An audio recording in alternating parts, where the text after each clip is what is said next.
Hey guys, Akariss here, bringing you another Fire Emblem Heroes video. This one is an odd video to cover because it probably prefaces one of the most important events in Fire Emblem's history for a long time, and that's the outcome of this voting gauntlet. Okay, so this video is going to cover just gonna cover Voting Gauntlet, I guess. Be sure to review this video in the future if you kind of want to know how to optimize Voting Gauntlet, because I'm gonna cover like how Voting Gauntlet works and how I play Voting Gauntlet and how you may be able to influence the outcome of who wins and loses this. So sit back and enjoy.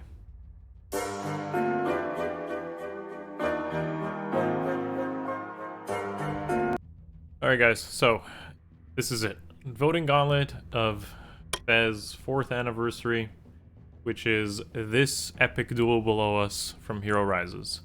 Like the bracket has changed from the previous year, and I can appreciate that. It looks more like a standard bracket to me. 1 versus 8, 2 versus 7, etc, etc. I can appreciate that.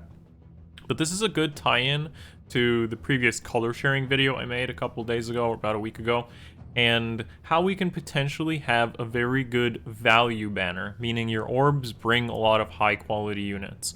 You don't necessarily have to agree with, the value of color sharing or the premise of that video. I know that some people don't, that's fine, but you might be able to take this video and be able to probably influence to some extent how you rank in Voting Gauntlet, at the very least in this one and future Voting Gauntlets, and maybe even eke out a win if you are, be able to tell other people how to exactly vote at the right time here. So with that being said, I'm going to try to cover everything in Voting Gauntlet mechanics, plus, of course, how you want to approach the actual Voting Gauntlet system to maybe create a win on the character you want or something like that. It's very unlikely, I'm gonna be honest, but there are ways to ensure kind of a win, or at least somewhat, if people play it together as a group. And Voting Gauntlet has never really been that influence. Like, one person can't do it, but okay. Regardless, let's do this.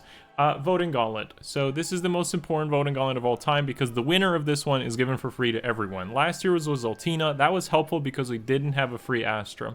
So essentially, players might be able to have like Altina and Regan for free if they've been playing since last year, and that gives them a good base to starting Aether Raid's offense and Astra season and more rewards. That's a good thing overall. Same kind of idea can somewhat be applied to this year's Hero Rises. I'd say the most influential win here, without bias, is Cyros, because Cyros enables everyone to upgrade their anima defense, 7th unit, and of course through that bonus mythic rotation save you additional lift. The most influential unit here, if you don't already have Cyros, is Cyros without a doubt. Everything else is kind of like a preference, I'd say, to most people.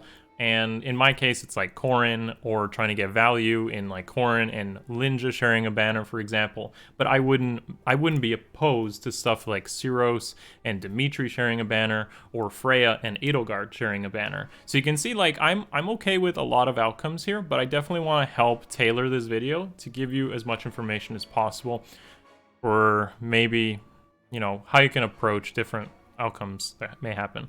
Anyways, so this Voting Gauntlet is just a little bit different than your standard Voting Gauntlet because the 1.1 times voting boost, and if you don't know what that is, it's basically if you have the lead unit in your team, you get a 10% score boost.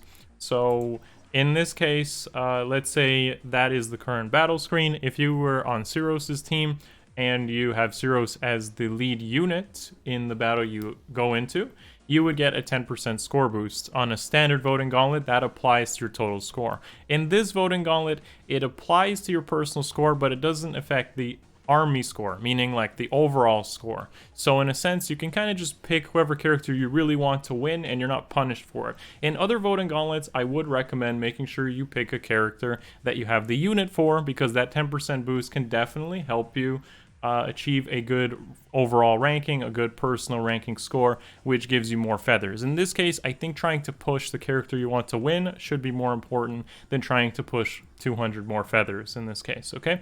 So yeah, the Voting Gauntlet is essentially just a lot of rewards, but mostly feathers when it comes to rankings, and that's not always valuable to everyone. I like it, but I will definitely try to push the characters I want to win, and hopefully come out with something of that nature.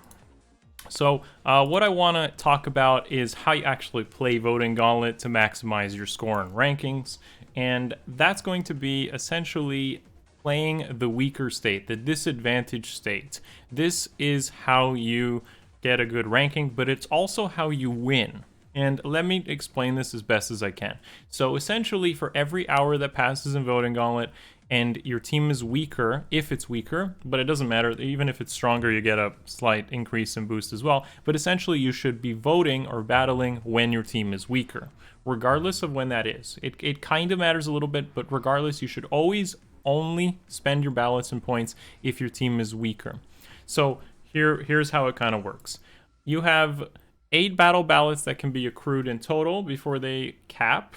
And you want to make sure you try not to cap, but you want to spend your ballots with higher multipliers, higher score impacts. What that means is, like, let's say Syros is stronger here in this case. It's pretty early on in the Voting Gauntlet. You don't play. You don't play it. You wait until she's weaker, especially in the early rounds. It doesn't really matter too much, but it can definitely eke out versus people who optimize and don't. Just in the early rounds is more or less completing your quests and just kind of creating a little bit of an edge over other players who choose not to do this. And that might secure a top 1k rank or a top 3k rank. Overall, it doesn't matter the full outcome. The ending is more important. Essentially, later in the rounds, you should be spending your battle ballots with flags. In the early rounds, don't spend your flags, wait for the later rounds.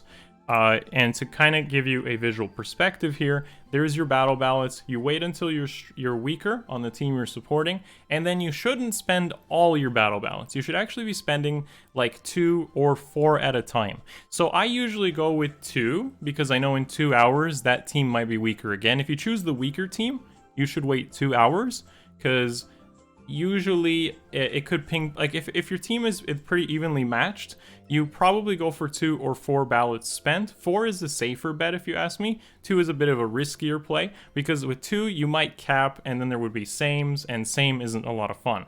So try to play on your weaker, try to spend 2 or 4 ballots. 4 being safer. I usually go for 4, and 2 just to make sure that you wait until the next time it's weaker. If there's a ping pong effect, like weaker, stronger, weaker, 2 hours would pass, you're weaker again, spend 2 ballots. Spend the 200 flags. But only spend those 200 flags based on how many hours are left, plus your battle ballots. For example, if there's, let's say you have 1800 flags, and there are 26 hours remaining, what that would mean is you should wait until there's probably about 10 hours left plus 8 battle ballots, which is total 18 hours of battle ballots because you get 1 battle ballot an hour. So you want to spend your flags when it's about 18 hours with a combination of battle ballots plus hours.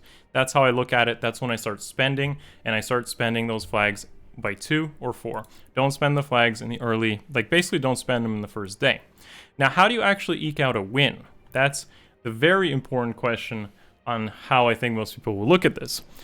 You can influence a potential win, especially in the later hours, if you can force your team to be weaker.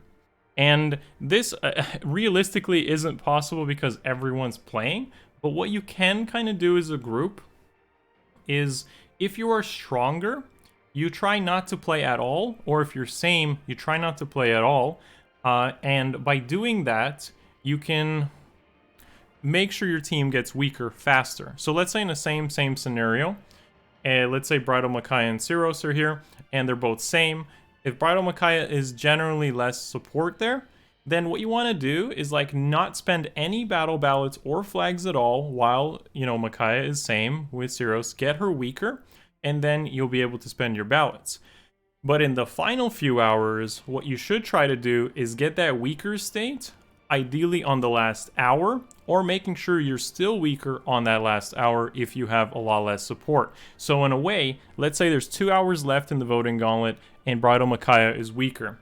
If people spend their battle ballots on the second last hour, they could potentially reach a sort of same state or stronger than Syros. And by pushing your battle ballots on that second to last hour, you might, like spending your flags and battle ballots, you might push into same or stronger, which would then give Syros the advantage and she'd be able to win it on that last hour. The final few hours are the most important ones to look at. What I do is I click on that current details button over there. Look on this screen. You can see it actually too, I believe, on the battle screen there, and try to examine how much support is being given like on the next hour. A nice tip you can do is actually go into battle, complete the battle, hover on this screen here, and then don't spend the flags unless your team isn't weaker. So what I'm saying, it's a bit confusing, but basically you just want to make sure you don't spend your flags until you know that that is the last weaker time. So let's say the second to last hour, guys. Second to last hour, again, same example. Bridal Micaiah is weaker, and then what happens is you hold this screen right here on the second to last hour. The last hour happens, and you suspect Bridal Micaiah might be weaker again. If she's weaker again, you actually you close the game, delete your bookmark data, go in again, rinse and repeat the battle, and then spend your flags. If you are not weaker, so she ends up with same or stronger on this screen, you actually just commit and spend your battle ballots even though the next hour has, like, it's already started. And you can do this by refreshing that current details webpage. It's really as simple as that. So you can really time your battle ballot optimized usage on that. This helps on your personal scoring. It helps on the army scoring. It helps to make sure your team doesn't go over into stronger or same territory, because that's like the nightmare scenario. So I know that might have been a lot of information, and I don't blame you. You might want to like review the video again to kind of get the perspective on optimizing this, but it does matter on both winning and your own scoring for feathers. So it doesn't matter what Voting Gauntlet it is. I always do this.